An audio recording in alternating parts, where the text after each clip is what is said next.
Hello, Quaxo. If you're still there, nice to see you.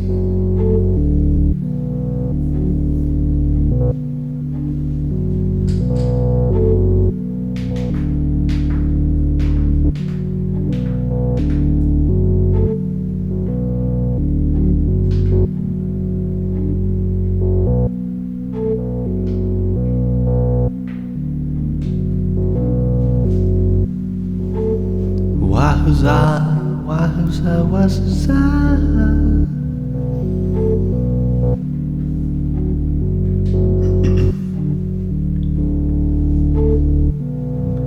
So we're doing a pretty quick one tonight. It's already very late. I have to get up tomorrow and do important work things. At least ostensibly important work things.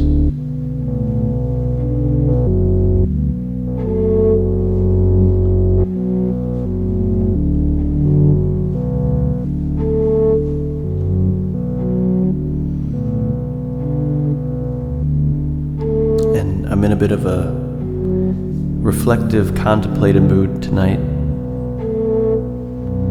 And I thought for today's jam, maybe I'll say a little bit about what this Humane Colors thing is supposed to mean. Because it actually is supposed to mean something. It's not just words.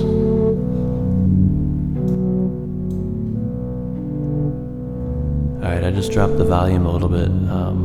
If it gets too quiet, then let me know. Yeah, so I just thought I'll just put on a little droney arpeggio thing here and just kind of monologue over it a little bit.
Hooper B, welcome in. You've come at a very opportune time, and I have to thank you for doing me a favor because by following this channel, you have provided me with the transition that I needed to start talking about what I want to talk about today. So, on this channel, we mostly do long-form improvised music in honor of the infinite loop. And today, well, this month we're doing taking part in January, which means that I'm streaming every day and writing and performing a new piece of music on stream every day this month. And today, I was just telling Quaxo, who is a longtime supporter and friend of the stream, that I'm in a bit of a contemplative mood tonight. So I decided to talk a little bit about what this means. So you followed in the chat. It said Hooper B is now displaying their humane colors, and there's a reason for that. And I thought I'd talk a little bit about it tonight. So if you're out there and you're interested, then welcome in. If you're just passing through, that's fine too.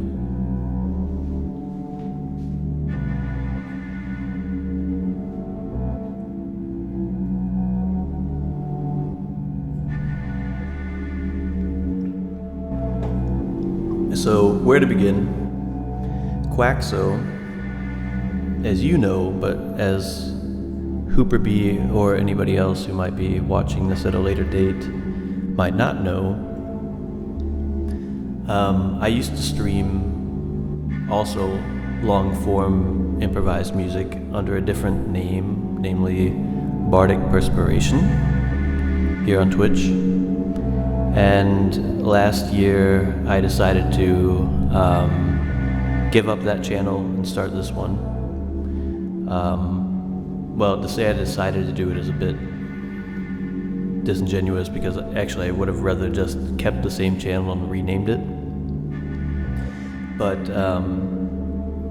that didn't work out for various reasons. And so we started this new channel.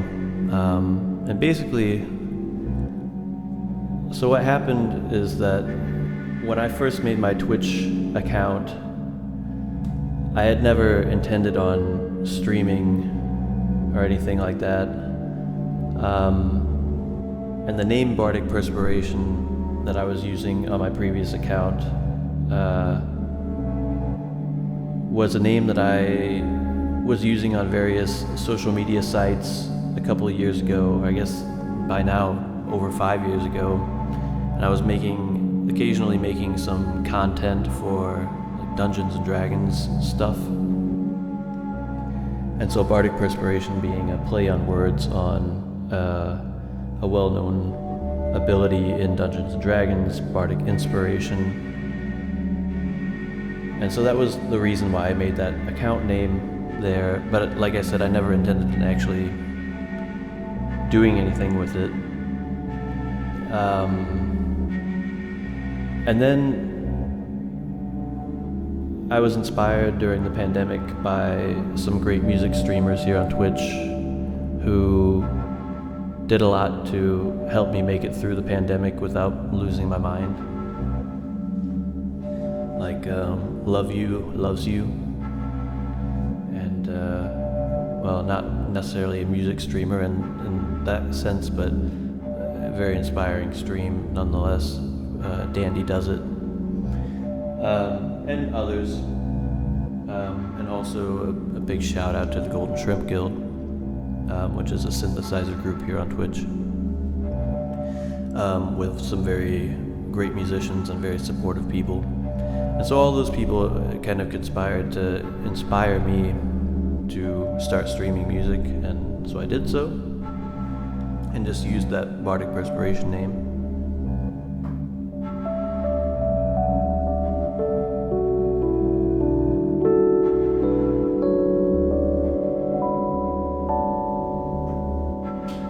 Which was fine. and I still like that name. I still think it's funny. But last year I released some music actually on Spotify and Bandcamp and places like that for the first time, and I felt like that name didn't represent something more than just like kind of a punny kind of joke. And a lot of times when I make music on stream, I mean, I kind of vary a lot between the different kinds of genres and also the degree of seriousness kind of involved in what I'm doing. And I do a lot of kind of silly stuff as well, so that's fine. But when it came time to release the music, I just didn't feel well represented by that name.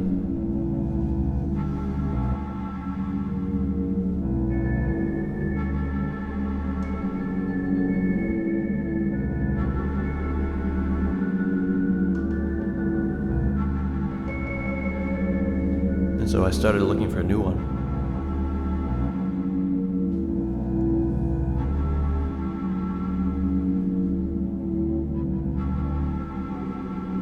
And, well, this is the one that I found. And so, what is Humane Colors? That's the title of the stream, and that's what I'm talking about. It's not just something that I kind of picked up out of a dictionary. I've been in bands before, earlier in my life, where we were looking for a band name, and you literally just pick up the dictionary and look through it and find cool words to stick together.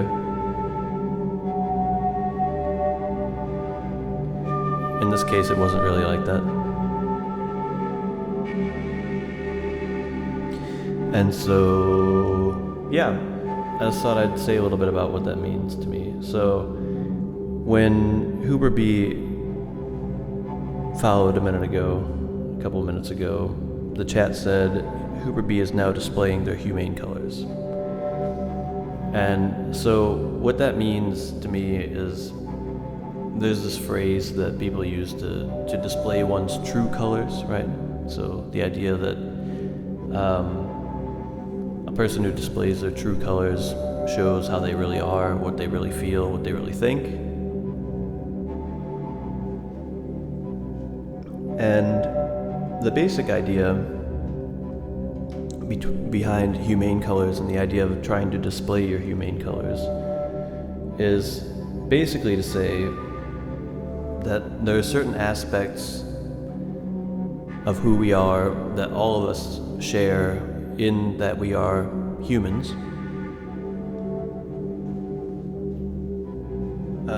But that there are often things that we feel ashamed of, or that we try to hide, or we try to play over, or something like that.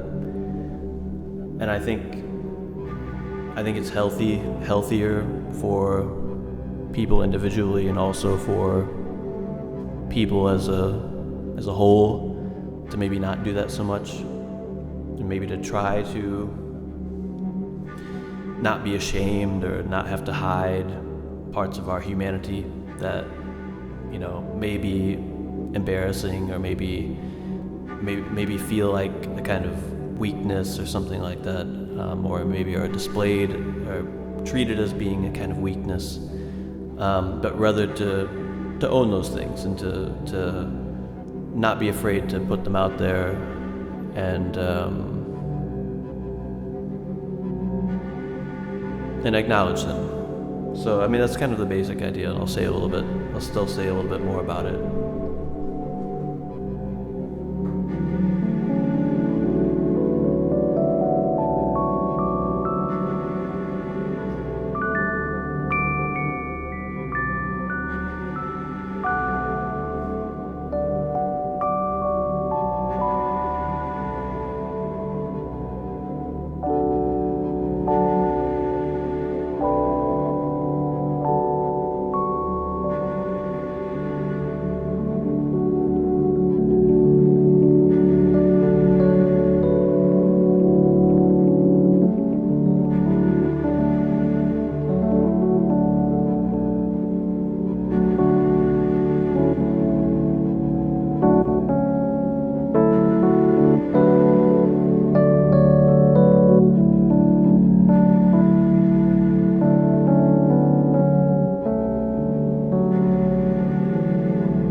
another longtime friend and supporter of the stream. Tonight I'm taking my January jam opportunity to say a little bit about what humane colors means. And I was just saying, the basic idea is to say that there's this phrase in English that we say to display one's true colors. And the basic idea behind humane colors is the idea that there are certain parts of people, certain parts of our personalities and the people that we are, that people often try to hide or maybe are ashamed of, but they're very human traits. And that I feel like it's a good idea to try to put those out there, try to acknowledge those things, try to acknowledge that those are parts of us, and that it's nothing to be ashamed of. So on that theme then, like, what am I talking about? Well, I mean, what are some traits of being human? One thing to me that's very clear is humans are imperfect.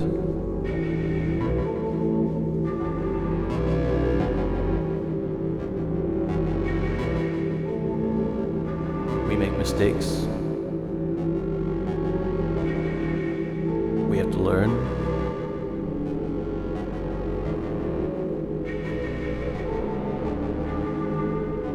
And that's very natural. It's the most natural thing in the world. We learn by making mistakes. We learn by trying things out that we haven't done before. And if you don't do that, you don't learn. You don't grow.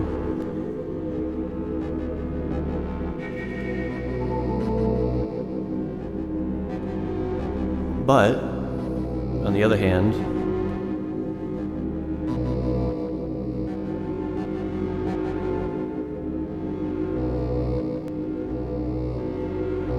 making mistakes or not being proficient at something is often viewed as being a weakness, right? So being imperfect somehow is related to being weak or being insufficient or something like that, often. And this is one of those traits that I think is a deeply human trait, a deeply humane trait.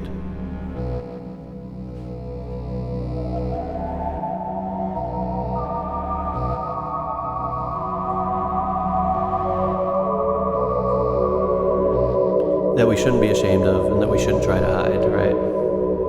At least not all the time. And when I say that we shouldn't do this, I'm not like trying to speak from like any kind of like position of authority or something like that. I'm not saying like, look, this is how I live my life and everybody else should do it too. The idea behind displaying one's or attempting to display one's humane colors is the idea that we can make an effort to do that more than we commonly do.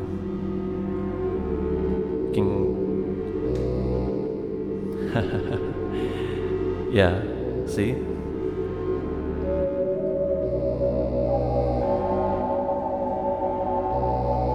Learning a new language when you're not a kid anymore is hard, right?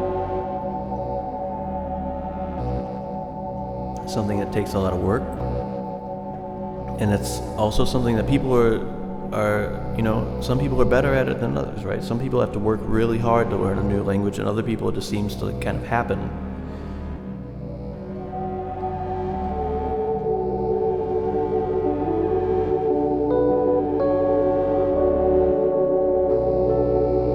And we feel embarrassed a lot of times when we make mistakes, right? Even if we know we're just learning the language or something like that, that's just an example. We feel embarrassed when we make a mistake. Not all the time, but a lot of times. And we should try not to, right? That's like the idea, basically. We're not going to be able to achieve that all the time. And feeling embarrassed can have its own kind of function as well.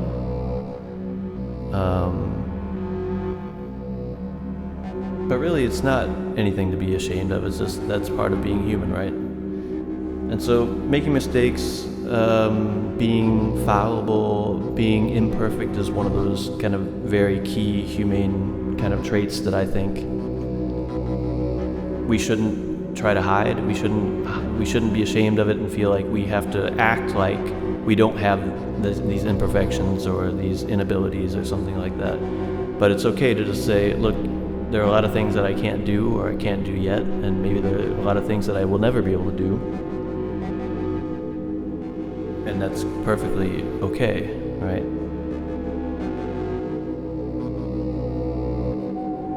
And part of this also is the idea that if we're willing to forgive those things, or willing to not even view them as being something that needs to be forgiven in ourselves, then hopefully we'll also be more capable of not viewing that kind of thing as being a weakness or a fault in other people as well.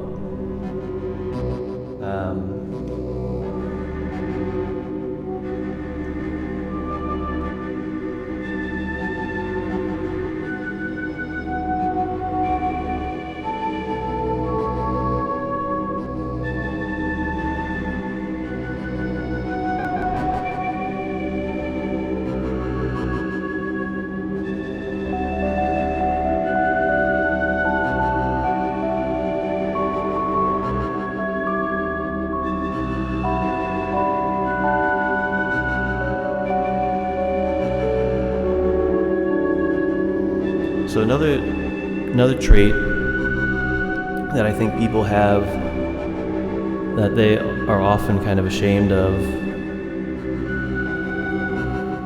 or just don't know how to deal with it,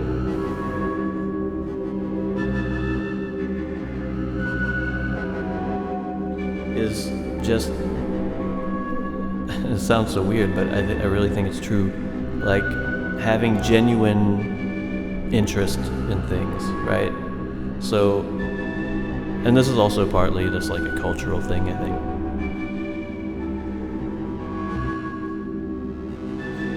But there are a lot of people who feel like being genuinely interested in something and speaking earnestly about it, or being earnest about something, being serious about something, is somehow like embarrassing or cringe or something like that. And like what I'm saying right now, the way that I'm speaking right now about these kinds of things is, I mean, if I were in a different mood, maybe I would also think it's kind of like, I don't know, whatever, overly serious or maybe even cringe or something like that. But that kind of take on that is like betraying something also that I think is very deeply human, right? And we come into this world and there are so many things that we don't know, and they are genuinely interesting to us, right? So we're genuinely excited about things. And for some things that can stay, and there's no, people don't feel weird about it, but for a lot of things, especially like in my generation, I'm my generation growing up, especially in the United States, I think there's like a cultural feeling of needing to distance yourself from treating things seriously or like taking things seriously. And there are a couple different ways that people try to like deflect that, right? Like one is treating everything ironically, right? So like irony, infusing irony into everything that you do. You can't ever say anything on any serious topic without having some kind of ironic inflection. Or another way that people deflect that is by being cool, right? Like what it means to be cool for a lot of people is to not care about things, or to at least not show that you care about certain things. And certainly not to talk about things like this in a very open way or something like that.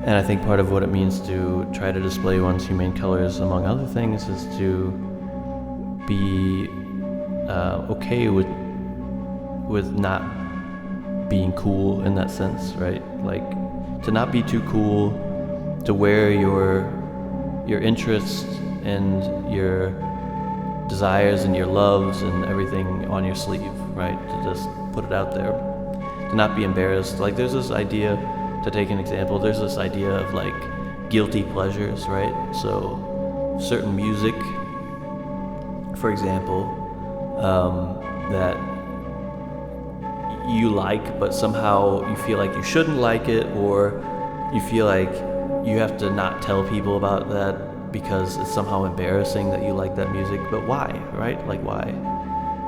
Just, if you like it, if you're genuinely interested in it, just put it out there, you know? I mean,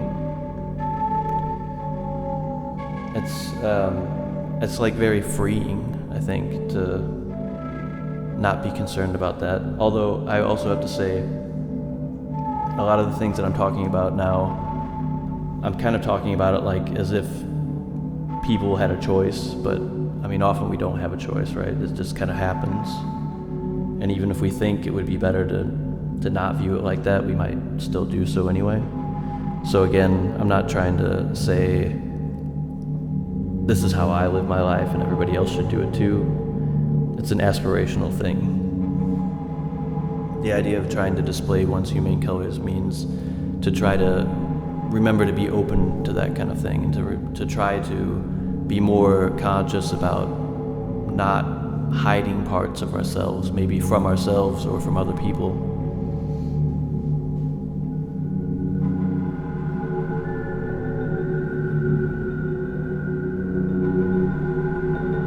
To not be too cool. Don't be too cool.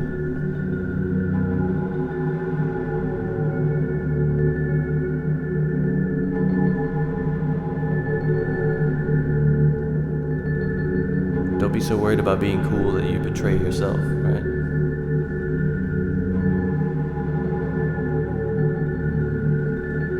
So irony, being cool, these are like ways that people deflect from the things that they're truly interested in or could be interested in if they would allow themselves to be interested in them, or allow themselves just to learn more about those things.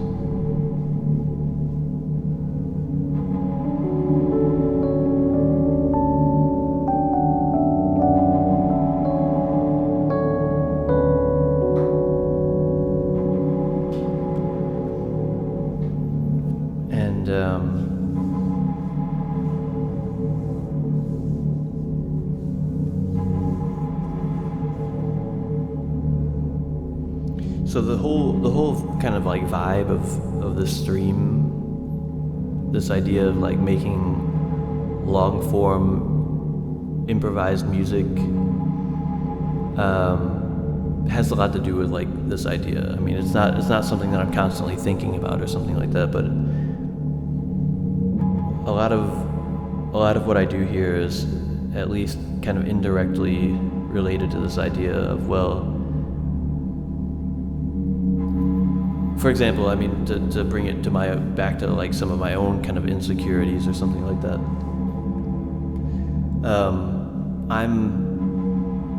I'm a hobby musician, right? So I mean, it's not my profession or anything like that. I don't aspire to be a professional musician or anything like that. But as a musician, like a lot of my kind of weaknesses are very clear to me. And I definitely play to my strengths when I do this kind of stream, and this kind of music making.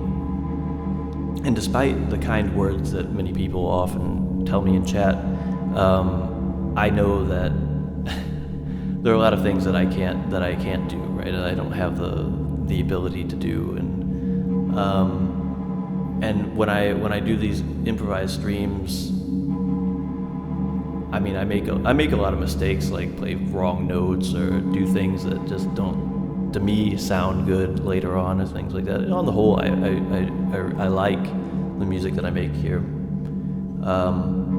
but you know, there's room for improvement, and I would even say that like it kind of goes in both ways, right? So like I feel like on the one hand, I'm trying to be open to putting that out there and not worry about making a mistake in the process of making the music or something like that. And it doesn't bother me. I just move on and I don't care, honestly. But on the other hand, there's also like a component of it where the fact that I'm choosing to do this kind of music, like this improvised music that's very free form and kind of free floating and using the looper and a lot of effects and stuff like that, is also because it also kind of gives me an excuse in certain ways to not worry about certain things that I maybe could do better. Like if and this is something that if you've been watching any of my January jams, you might have noticed. Like when I try to play an actual like song, like a finished song, it's a lot more difficult for me generally than just jamming and letting the improvised piece of music develop over time and things like that. And so even just choosing this format is kind of like a way of me dealing with that. So it's kind of going like both ways there.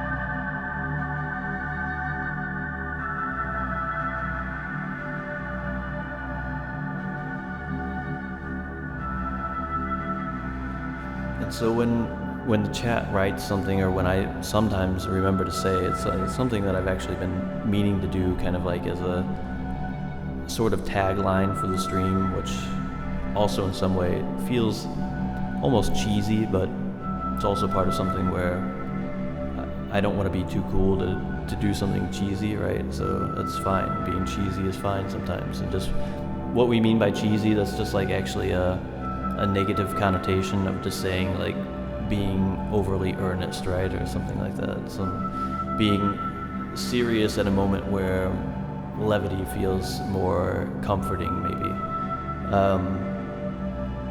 And so sometimes on the stream I remember to say, please try to display your humane colors as kind of a sign-off to the stream. And what I mean by that is, just all these things that I've been talking about, like as an aspirational thing. That is something where, you should condemn yourself if you don't do it or something like that. But just as an ideal to kind of aspire to is to be more willing to be honest with yourself and also be honest with others, and to focus on those parts of your person, your humanity, that allow you to be more tolerant of yourself and more tolerant of others, more understanding of yourself and more understanding of others.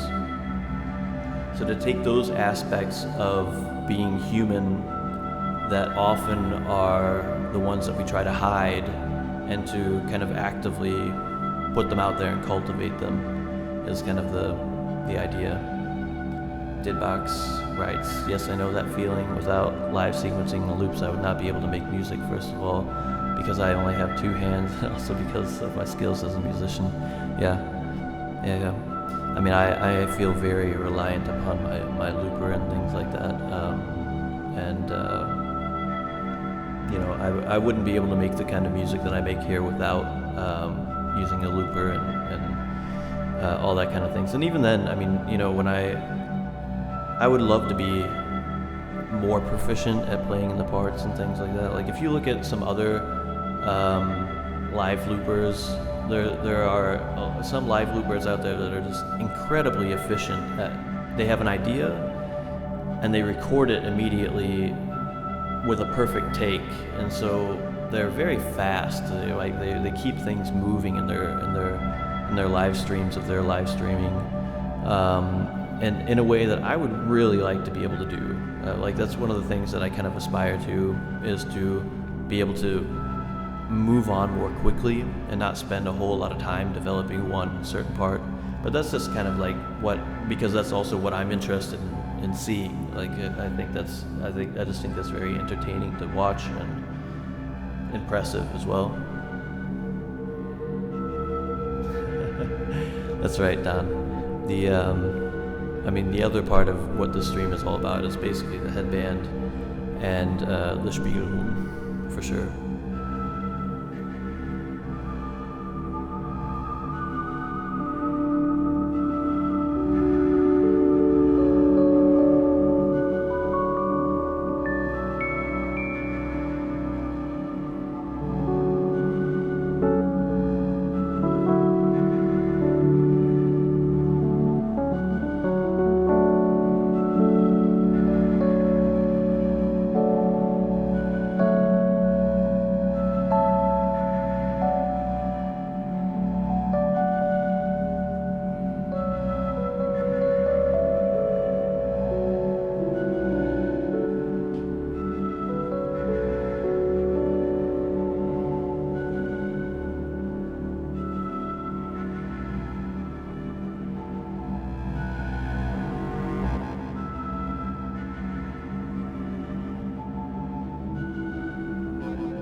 kind of do the syncing for you. With the 505, you get a lot of help.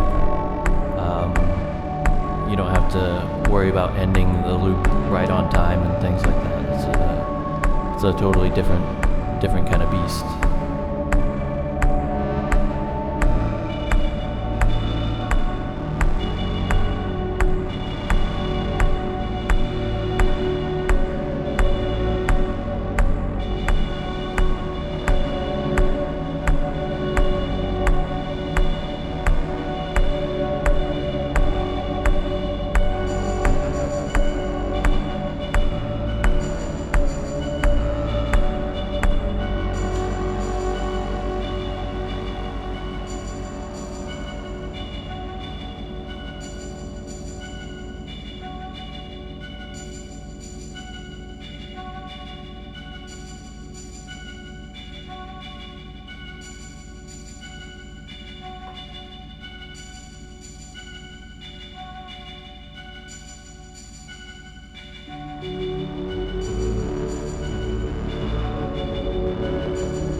Didbox, did you just make an HC in the chat with your swirling green emotes? That's amazing.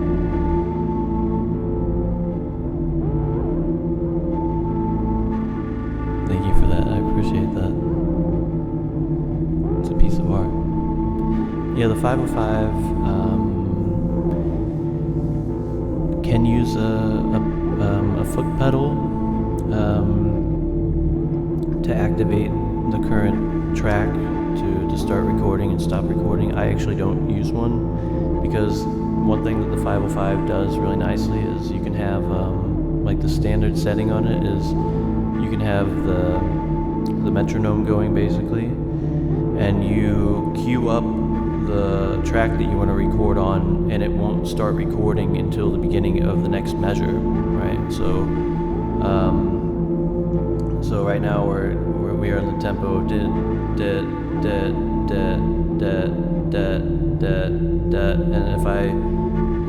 if I hit record on one of the tracks after the one of that measure starts, then it will just arm and won't start recording until the beginning of the next measure. So you can actually see it here.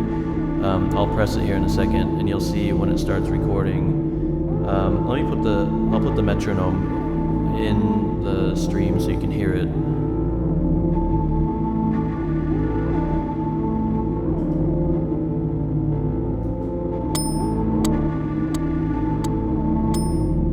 It's pretty loud. So. And now it starts recording. It's a little hard to see with the effects. And the same thing goes for stopping the recording, right? So if I stop recording now it starts recording. It won't stop recording until the end of the measure.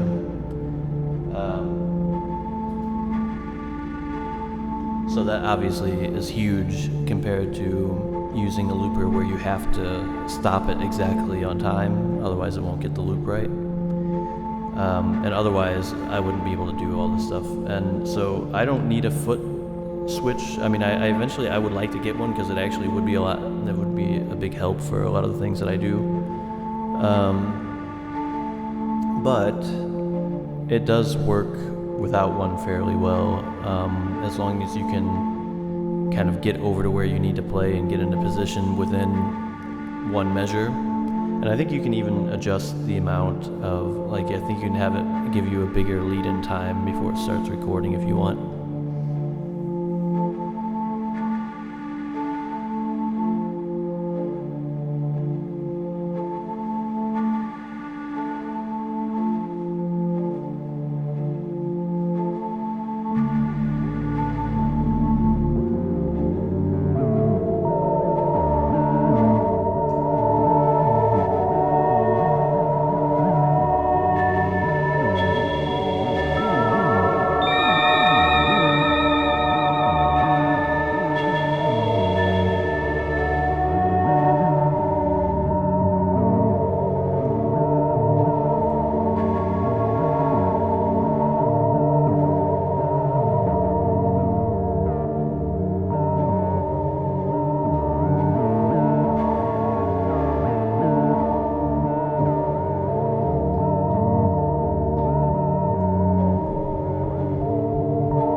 That's about it for me for tonight. I gotta get to bed. Gotta get up and work in the morning. So thank you for coming by and hanging out, Didbox, and Quaxo if you're still there, and Hooperbee followed earlier if you happen to still be hanging around. Thanks so much. Usually we do a little bit different stuff than we're doing tonight. If you want to check out any of the other January jams that I've been making, there's a YouTube link down below where they're all uploaded. It's a pretty eclectic bunch of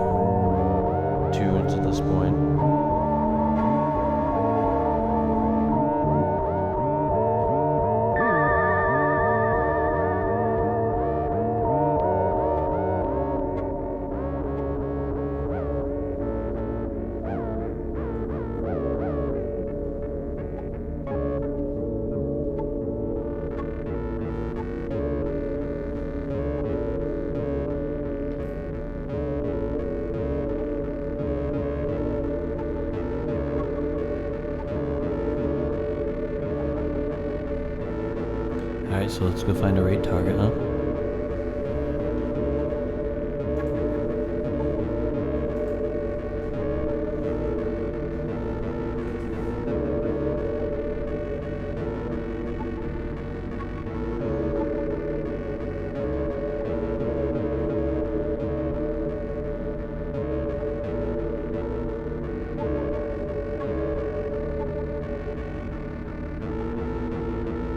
There are a lot of good streamers on right now.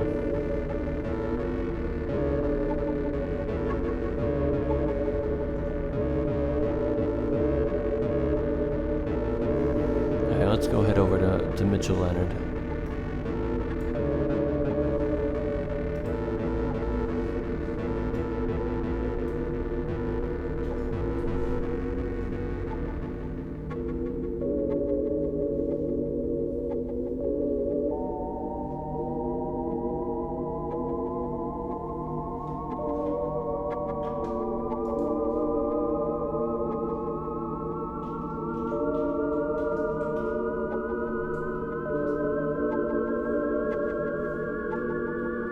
Whoops, I just tried to raid from his chat. That doesn't work. That's funny. On my pedal, I can inject on file via loop slot. On my PC, the loop will be empty, but I already choose the BPM of the loop in the file, so I just have to put my pedal in. Ah, okay, yeah, I see.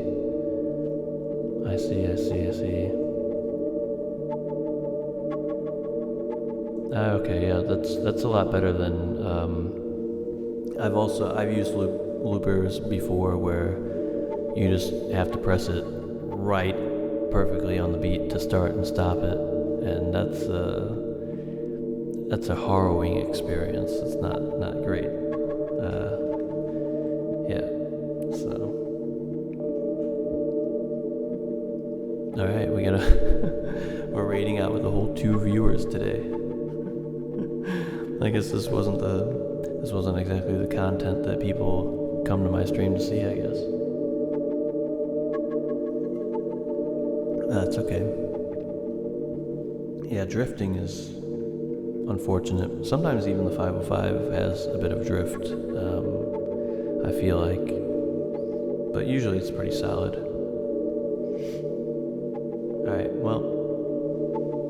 Anyway, thank you for coming by and hanging out, Didbox, and whoever else who may be lurking out there still.